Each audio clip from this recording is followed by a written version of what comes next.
I'm delighted to be able to sign the final deal agreement today alongside our regional partners in local government and the UK government.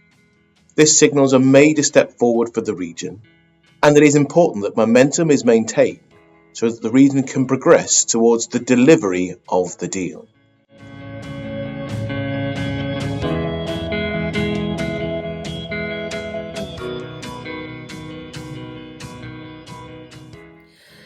Fel cydgadaryddion, hoffwn ni o Rosebery ddiolch i Lywodraeth y Deyrnas Unedig ac i Lywodraeth Cymru am y gefnogaeth a'r ymrwymiad maen nhw wedi dangos i sicrhau'r buddsoddiad sylweddol hwn i Canolbarth Cymru. Mae Bwrdd Tyfu Canolbarth Cymru wedi gweithio'n ddiflino dros y blynyddoedd diwethaf i sicrhau bod y buddsoddiad hwn wedi troi'n realiti. Ac mae'r weithred hon o lofnodi o'r diwedd yn nodi y camau datblygu olaf cyn y gall y cyllid ddechrau llifo i'r rhanbarth.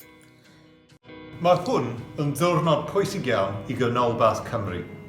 Mae gan Lywodraeth y Deyrnas Unedig uchelgeisiau enfawr i'r bobl sy'n byw ac yn gweithio yn y rhan wych hon o'n cenedl.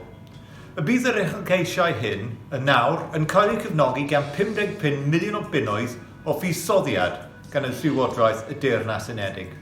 I'm delighted to be taking part in the signing of this final deal agreement for the Mid Wales Growth Deal.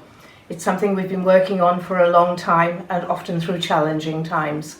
But it will mean a lot for our businesses and our communities, our residents in Powys. We now have in place a framework through which we can develop a portfolio and projects. A very good day for Mid Wales.